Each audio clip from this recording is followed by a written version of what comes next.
Welcome to The Explainer. Listen, if you're a new grad student just starting to dive into the ocean of machine learning research, staring at a massive stack of dense, math-heavy PDFs can feel, frankly, incredibly intimidating. But today, we're going to do something a little special. We're going to treat this explainer as a masterclass in dissecting a major AI research paper to find the elegant, world-changing breakthrough hidden right inside. So let's dive right into this because the paper we're looking at today completely rewrote the rules of how we train large language models. I want to hook you immediately with a crazy number.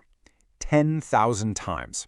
This paper, which was published by researchers at Microsoft, actually found a way to reduce the number of trainable parameters in a massive AI model by a staggering 10,000 times, all while completely matching the performance of a fully trained GPT-3.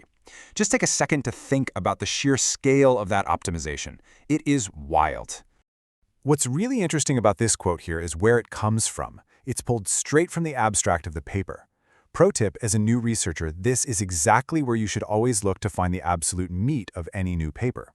The authors are putting their boldest, most disruptive claim right at the front door. They reduced trainable parameters by 10,000 times and cut the GPU memory requirement by a factor of 3. But to truly appreciate how mind-blowing this claim is, we kind of have to understand the nightmare researchers were living in before this paper came out. Which brings us to part 1, the problem with huge models.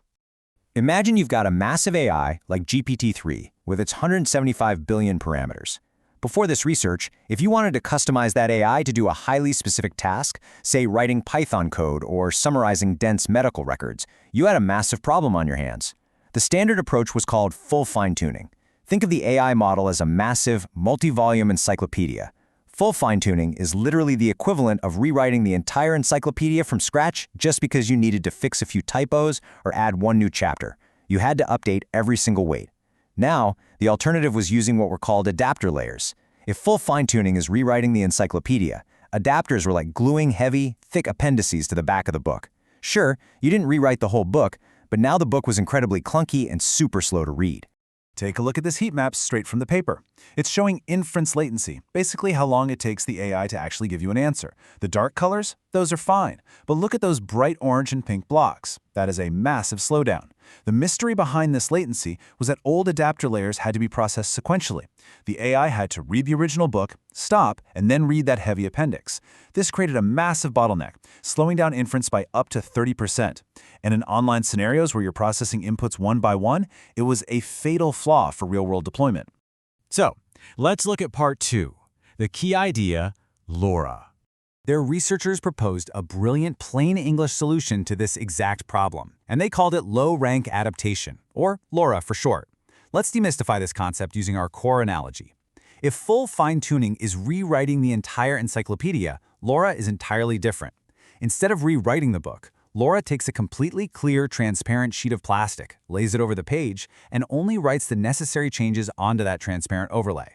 The original book remains completely untouched and unharmed. All right, part 3, how LoRA actually works. So, how do we actually build this transparent overlay inside a neural network?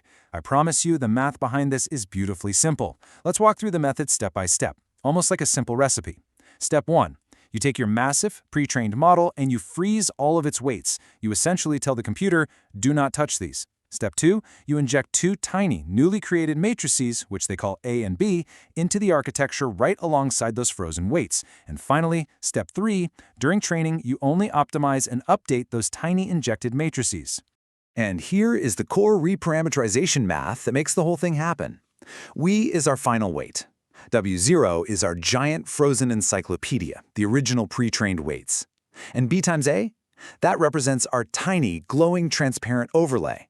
They're multiplied by the exact same input, and their outputs are just simply added together.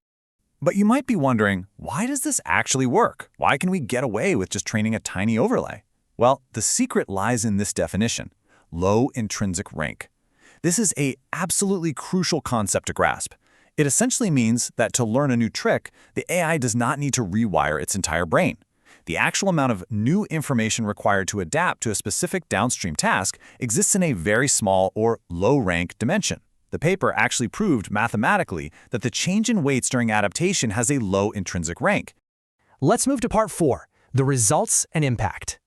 Let's look at the hard data to see where the researchers prove this elegant low-rank theory actually works in practice. Notice the pink upside-down triangles on the chart. That's LoRA. The blue dots? That's full fine-tuning. As you can see, LoRA perfectly matches and in some cases actually beats the accuracy of full fine-tuning. And look at the x-axis. It's doing all of this while using a fraction of the trainable parameters. They literally proved that you don't need to update every parameter to get world-class performance.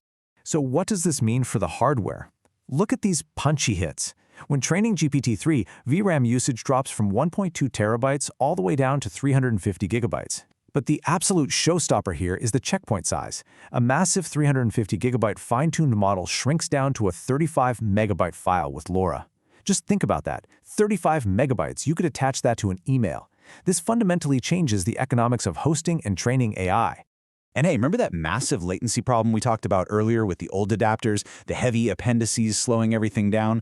Well, when you use LoRA, the additional inference latency added to the model is exactly 0 milliseconds. Why? Because when you're ready to deploy the model, that transparent overlay, the BA matrix, can be mathematically merged directly into the original W0 matrix. It just becomes one book again. No extra steps, no sequential bottleneck at all. Section 5. Why it matters today. As grad students, you aren't just reading history here, you're looking at the foundation of the very tools you're using in your labs right now. The crucial point is this: the reason you can run and fine-tune specialized large language models on consumer GPUs today without needing a massive multi-million-dollar server farm is because of this exact paper. LoRA democratized AI training. It allowed for instant task switching because you just swap out a tiny 35 megabyte file instead of a massive 350 gigabyte model, and it completely solved the inference latency bottleneck. Finally, Section 6. The big takeaway. As we wrap up this masterclass on reading and understanding this milestone paper, I want to leave you with one memorable thought on the elegance of this research. In the world of AI, it is so easy to fall into the trap of thinking that progress only comes from brute forcing more compute, stacking more GPUs, and training bigger and bigger massive models. But LoRA proves that the most profound breakthroughs are often about finding surgical, elegant efficiencies. It's about getting smarter, not just bigger. So, as you head back to your labs today, look at your own work. What is the clunky, heavy process you're currently accepting as normal? Where can you find your own elegant, transparent overlay? What's your low-rank update going to be? Thanks for joining me on this explainer, and I'll see you next time.